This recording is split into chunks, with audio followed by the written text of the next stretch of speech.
We're now going to go into today's session is about identity. Okay, so the stories that you're living from, because this is such an important part. So it's not about fixing your behaviors. It's not about fixing food routines, partners, productivity. We now want to look at what is identity, and because identity is the root. Okay. Identity is the story you believe about yourself. It is the sentence that sits underneath your behaviors. It's not what you want. It is what you believe to be true. For example, if you believe I'm someone who always struggles, I will struggle. If I believe I am the strong one who holds everyone together, I will keep overcarrying and carrying everyone else. If I believe I'm bad with money, I will avoid it, and you'll be bad with money and you'll keep losing money. If I believe I am emotional and unstable, I will justify reactive behavior. If I believe I am disciplined, I will act disciplined.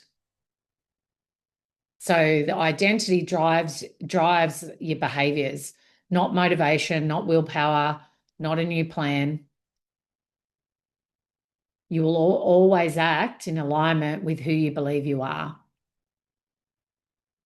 That's why change can feel hard, because when you try to change your behavior, but you do not change your identity, and your nervous system will pull you back.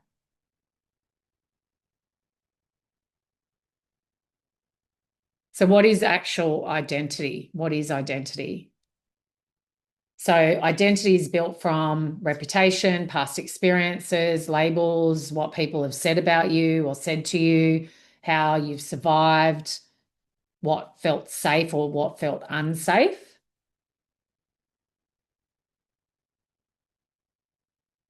It is not random. Maybe you were told you were dramatic.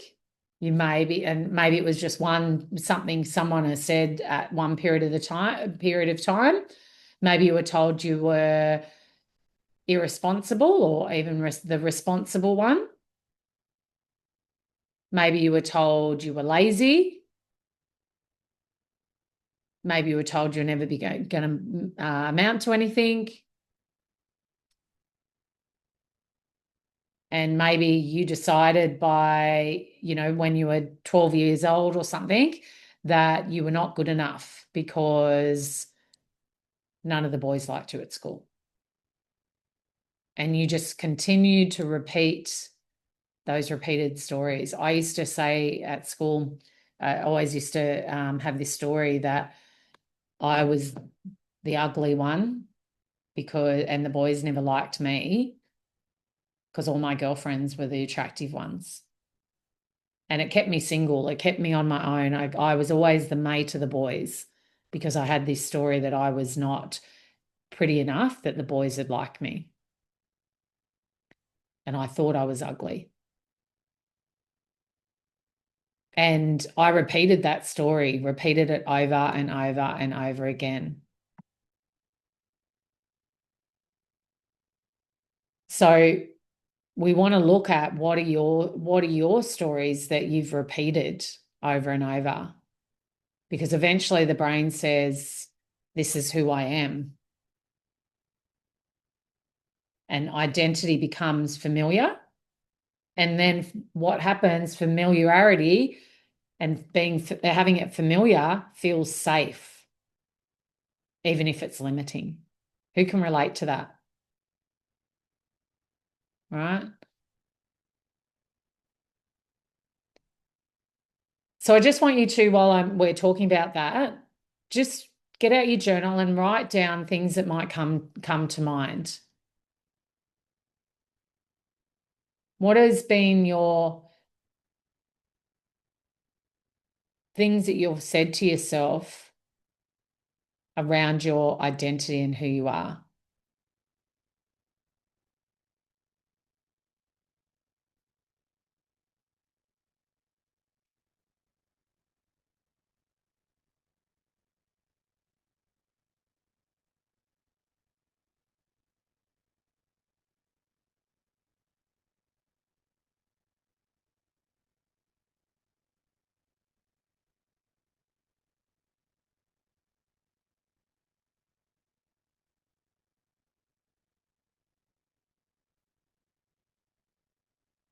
Maybe you were dramatic. Maybe you were the one that had to always be responsible. So you never really get to receive and have other people make decisions, for instance.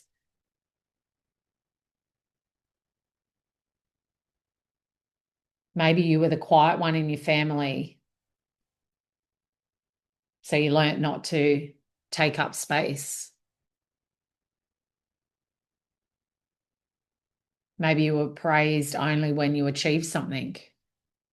So you became that high achiever, that go-getter, and if everything had to be hard.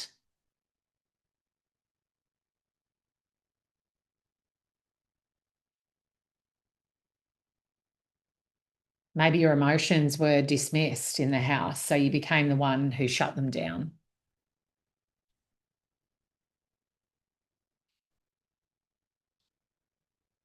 Compared to siblings, so you became the one who never feels enough. Maybe someone said something and teased you about your body, so you became the woman who hides or over controls. Over controls what you're wearing by covering it up, or maybe you've over control controlled your foods that you've eaten, or you hid behind food.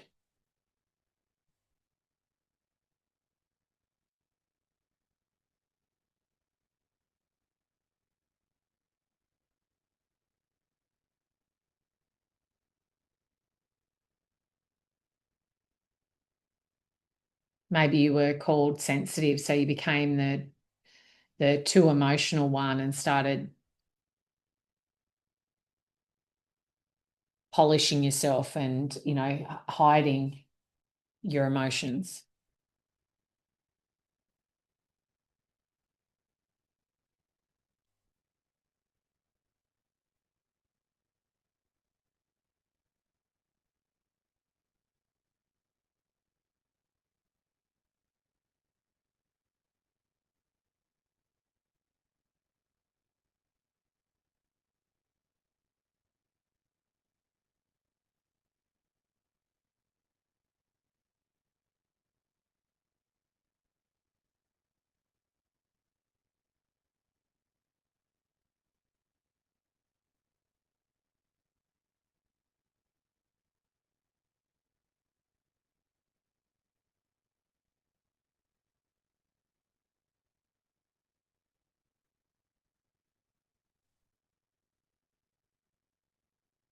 So hopefully you've been able to write a couple of things down. So why changing your identity can feel scary. Okay. And this is important.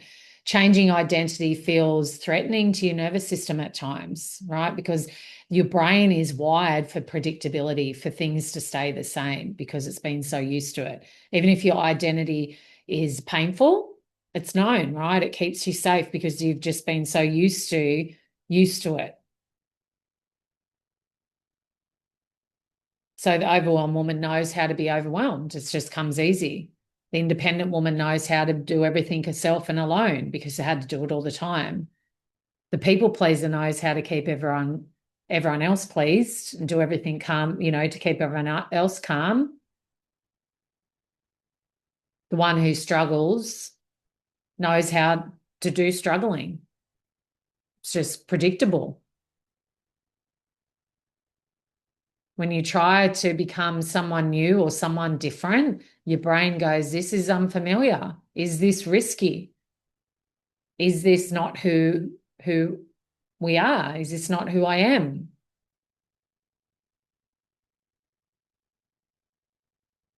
And it's that discomfort you feel when you try to level up and go to that next level.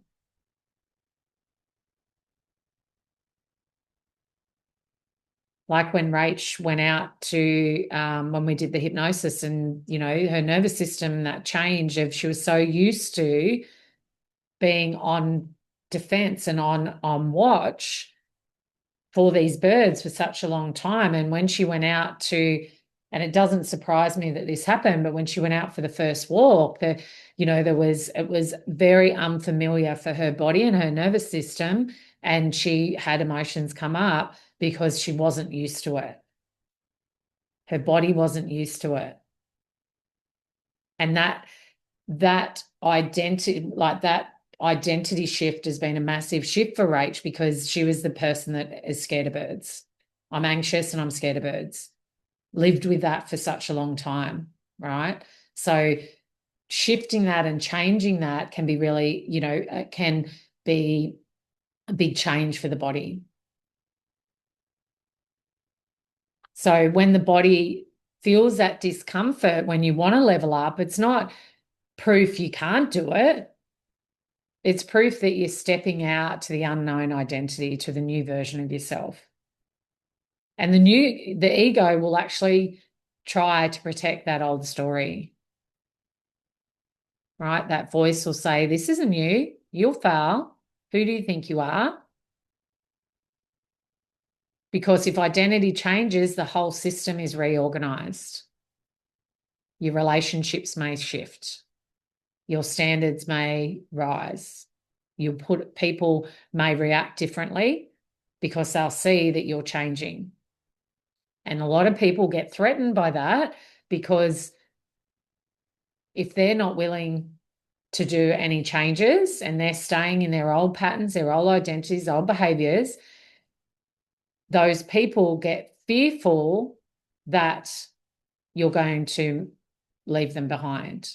Happens a lot with people when they lose weight and they're in a relationship and they've got to the stage of carrying weight together and both got lifestyle that had changed, who they became, and, became very comfortable in eating and, doing that together. If one person starts to drop the weight, they feel the other partner can feel very insecure and left behind unless they go with them. So those people there can be that fear that relationships will change when you level up and change your identity. So yes, it can be scary. And who are you and who am I outside of that person that is a drinker, or is the one that's the funny one and cracks jokes about their weight all the time? It's not because just because you're scared, it's not that you are weak, because identity is really powerful. And you've got to work out what's serving you and what's not serving you. So in your journal, right at the top or next on your page, who have I been in the last 6 months? And finish these sentences. That's at the top. Who have I been the last 6 months?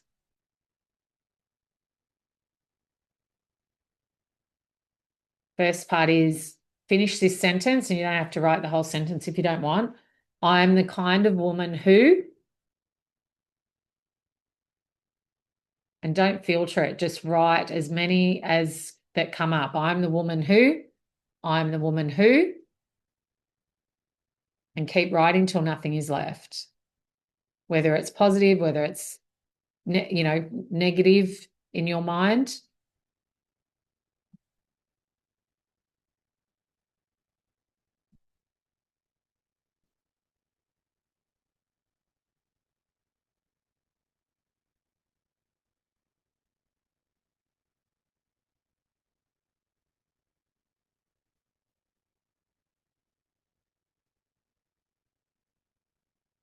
Don't judge what you're writing. I'm the kind of woman who,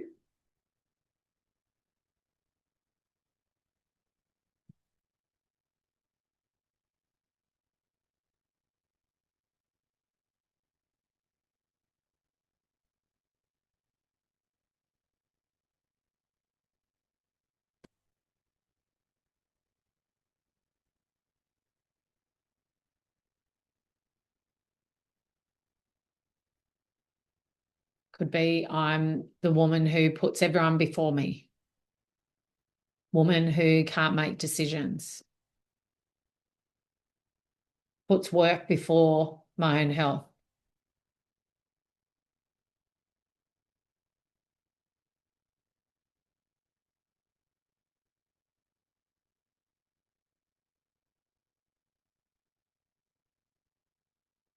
I'm the woman who, I'm the kind of woman who values other people's time over my own.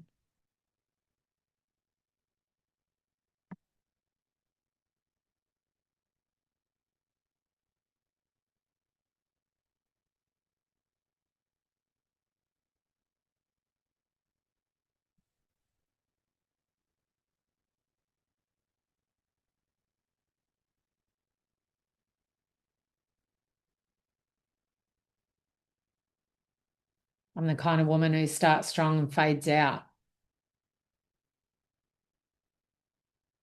who holds everything together, avoids hard conversations, overthinks everything, needs control to be safe, struggles quietly, performs confidently, but doubts herself privately, says yes when I mean no, gives up when it feels uncomfortable, pushes through even when exhausted.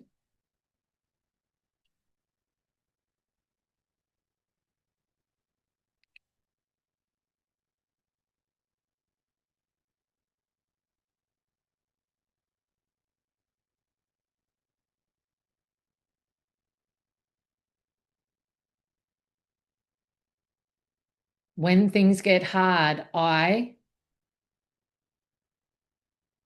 when things get hard, I shut down, distract myself, I overeat, I isolate, I quit, I blame myself, get defensive, become sharp, try to fix everyone else, avoid the issue, spiral in my head.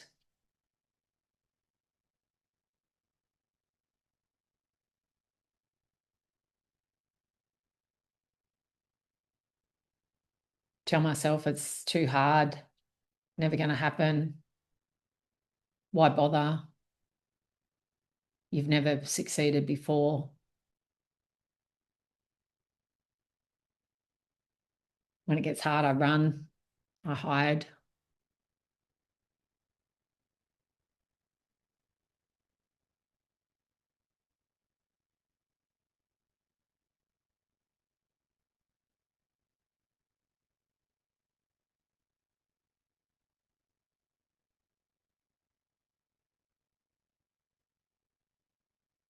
Just be curious and open, don't judge.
In relationships, so this can be relationships and friendships, I overgive, I seek reassurance, seek validation, I test people. And this is being honest with yourself about these stuff, right? I withdraw, I fear abandonment, I fear being left behind, tolerate more than I should. I stay quiet to keep the peace. I become controlling. I lose myself. I struggle to receive.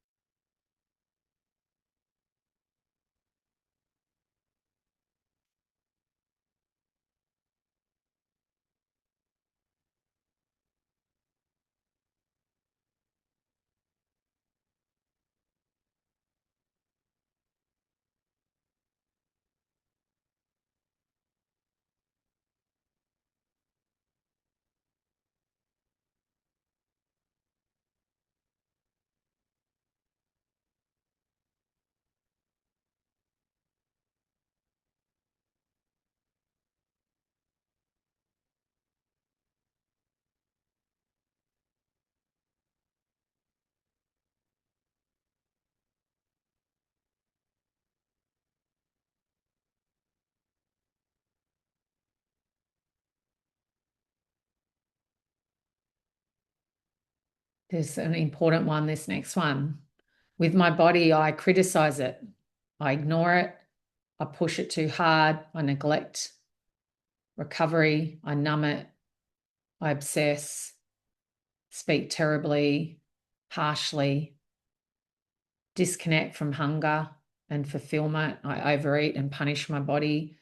I shame it. I at times feel proud but inconsistent. I beat my body up. With my body, I.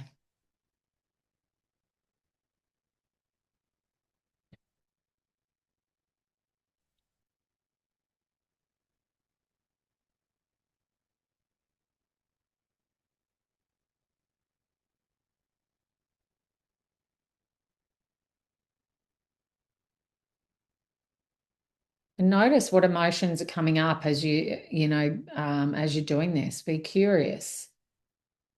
Don't shame yourself and beat yourself up for feeling whatever you're feeling right now. Just be open and curious of it, because this is important.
With money, I avoid looking at it. I overspend emotionally, feel guilty receiving it. I play small. I hesitate to invest in myself. I sabotage growth. Feel fear when I have enough. I rely on strategy instead of rely on hope instead of strategy.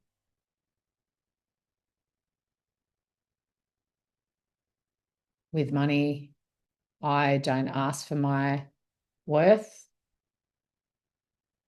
Maybe with a pay rise or getting a job that gains you more money.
With boundaries, big one for a lot of people. I feel guilty. I soften them quickly. Try to set them and then drop the guard. I explain too much. Just avoid them, setting them at all. Overcompensate and go too hard. Stay silent. Let resentment build. Wait until you explode.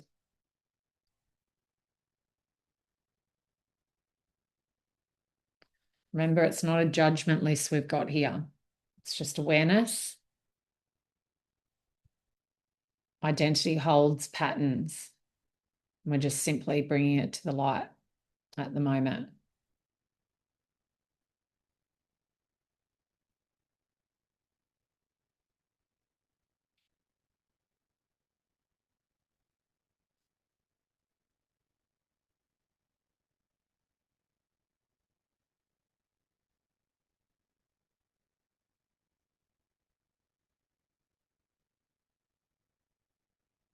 Let me know when you've got a bit of a list on all of them.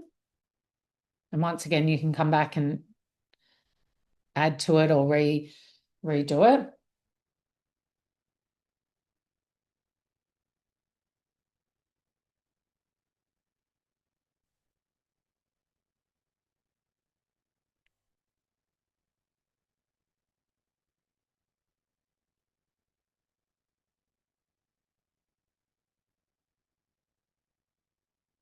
So the next thing I want you to write down is, where am I now because of this?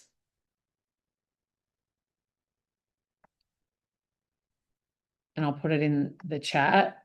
Because I believe I am this kind of woman in my health, I'm going to give you all the questions, and I'm just going to give you 7 minutes. And if you're done beforehand, you can let me know. Because I believe I'm this woman, the kind of woman in my health, I am currently, in my confidence, I am currently, in my relationships, I am currently, in my peace, I am currently, in my standards, I am currently. So just ask yourself the questions and answer it as quickly as what comes to mind in those areas, and be specific.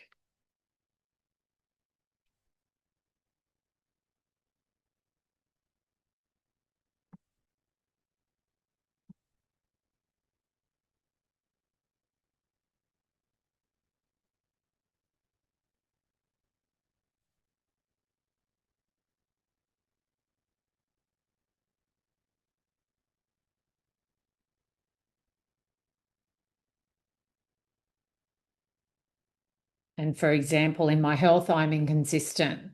I start and I stop. I push hard, then burn out. In my confidence, I second guess myself. I look confident externally, but doubt internally. I rely on external validation. I overcompensate to feel enough.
And there can be positive stuff. I should have said that earlier. It's not all negative stuff, right? If you've done work on certain areas, there you don't have to dig for negative, what we associate as negative things, right? So just keep that in mind as well. You might be feeling that your confidence is, currently in a much better state compared to what. But if it comes up that if it's feeling negative, maybe there's just a little bit more work that needs to be done in that area.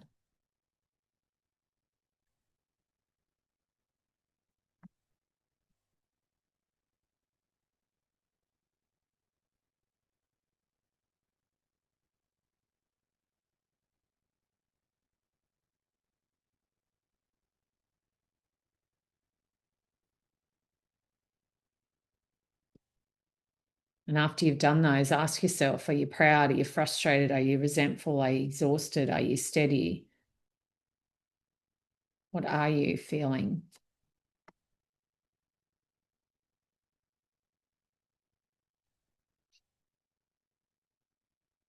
Just notice what's coming up for you, because identity will leave evidence, and let it sit. Be curious.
Let's give you another minute on that one. Just make sure you unmute, or if you've got anything that's coming up that you want to share, feel free to jump in. Sometimes when you say things out loud and you don't even need anything to be said, sometimes just sharing something that's coming up for you and that awareness can be really powerful. So even what you're noticing.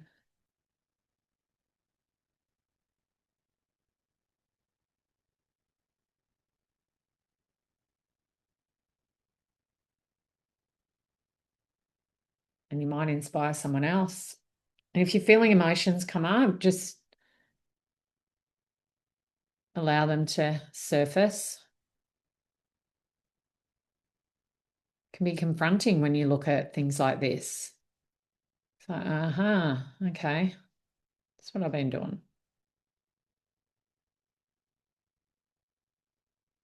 Just give you 5 seconds and then we'll move on to the next bit. So evidence loop, okay? There is a loop running in the background in your life, and the identity creates our behaviors, and our behaviors end up creating the results, and results reinforce our identity, and it is automatic. Just because we've been doing it for such a long time, it goes in the background, and you rarely even question it, right? And that's why it's good to sit down and look at these things and be open to it for the coming week. So here's how it works. If I believe, or you believe that you've always fall off track and not fully committed, if you do not fully commit, I quit when it gets uncomfortable. If I quit early, I get inconsistent results. Those inconsistent results become evidence. See, I always fall off track. And then that identity strengthens. If you believe I'm bad with money and avoid looking at numbers, if I avoid looking at my numbers, I make reactive decisions. If I make reactive decisions, my money feels chaotic. That chaos becomes proof. See, I'm bad with money. Loop. If I believe I'm too emotional, I react quickly. If I react quickly, I create tension. If I create tension, relationships feel unstable. That instability becomes evidence. See, I am too emotional and too much to handle. Loop. Right? Just keep going in circles and looping. If I believe I'm the strong one, I never ask for help. If I never ask for help, I get overwhelmed. If I get overwhelmed, I feel exhausted and resentful. That exhaustion becomes proof. See, I have to do everything on my own and by myself. That's a loop. So the brain's wired to look for the evidence. So the reticular activating system will look for evidence to find more of those things that you believe isn't going to work. And it'll support who you think you are. It filters your actual reality. And if your identity is inconsistent, your brain will highlight every moment that you were inconsistent. It'll point it out for you. It will ignore the times you showed discipline and you did things really well. See how most weeks you guys find it really challenging to pick out things that you did well.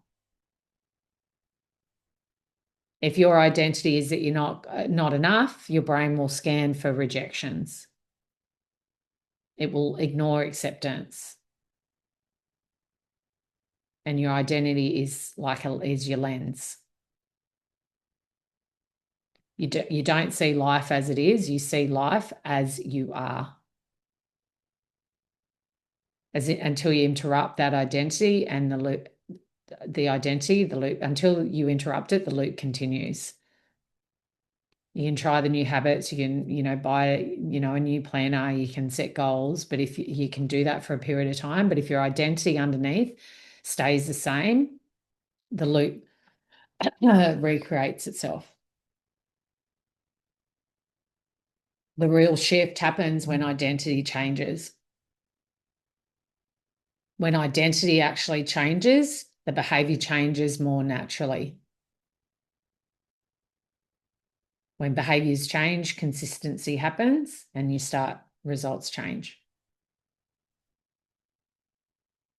And when results change, identity strengthens to a new direction. And that's the work. That's not surface change, that's identity change.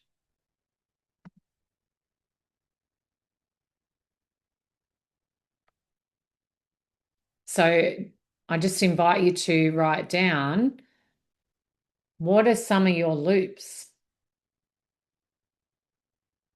What could be your possible loops? And that's going to be your homework this week. This is going to continue on to next week because there's still some more to do.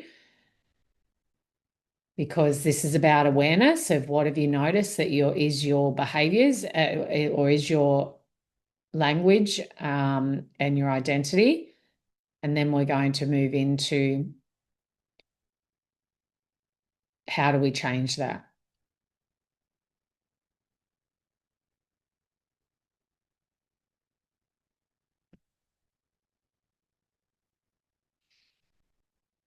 And I'm going to give you some homework, which is important for, for next week, and I'll give it to you guys, but that, to do, I'll put in the group before so you can grab it. So just write down your loops. And I really invite you to work on this over the next week and make some time to just see what else comes up for you and any emotions that are linked to it so that you can really get the most out of the next part of it.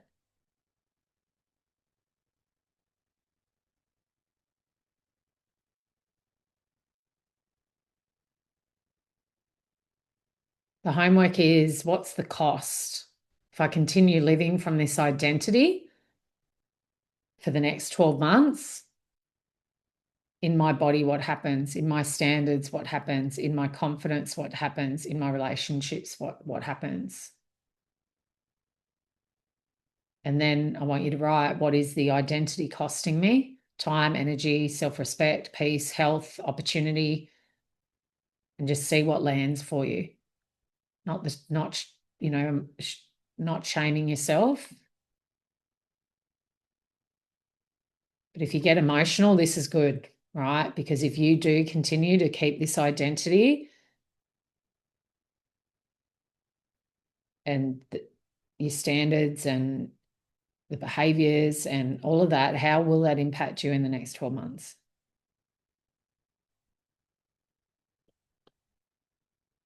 And some of it might be positive because a lot of you have made some really good changes. And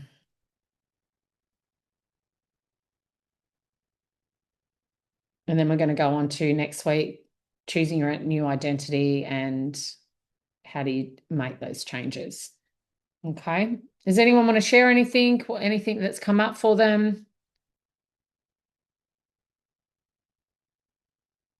Unmute if you'd like to share because it's really powerful. If you want to make these changes, it's about owning it and leaning into it.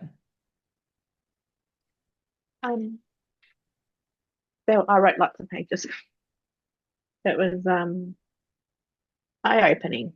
Yeah. Yep. Awesome.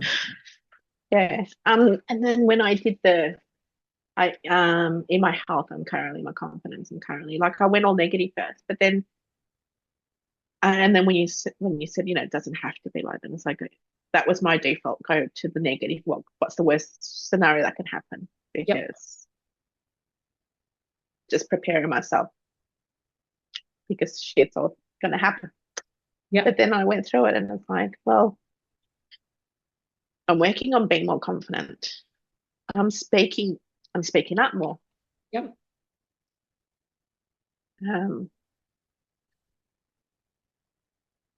What is it? I'm finding more ways to feel more at peace. And I'm standing up for myself. Yep. I'm being honest with myself. Yep. Awesome. And that's the biggest thing sometimes is being honest and real with yourself. Right. And when you can be open and honest with compassion and love and gentleness, that's when you can choose to make changes. Right. And that's awesome. Well done. Yeah. Cool. Thank you for sharing. The question was, Bernie, the cost if I continue living from this identity for the next 12 months.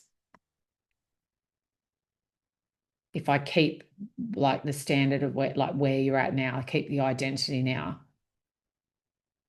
So say for you about your body, right? If you stay with the identity about your body of your, if you feel that whatever you had written down, whether it's inconsistency or this is never going to happen, this is really hard, never happened before, whatever it is, if you stay with that identity and living in that identity, 12 months time from now, what's the cost for you?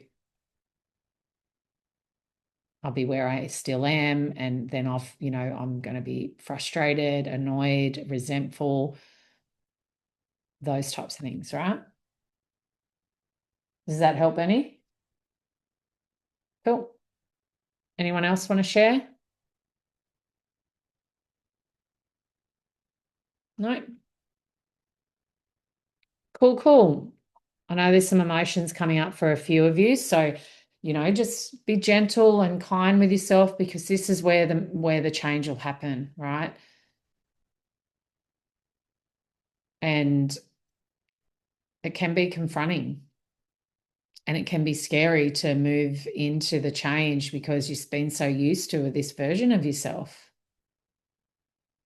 And I'm proud of you guys. You're all leaning in. You've all been doing the work and there's been so much changes. And I'm always looking at my identity too because it can be easy to stay. Every time we evolve and grow, our identity kind of shifts and changes a little bit, right? We evolve and we get stronger in different areas and more confident. And then we want to kind of, level up and, whether it's in business or your career or in your health and your body and all those kind of things, right?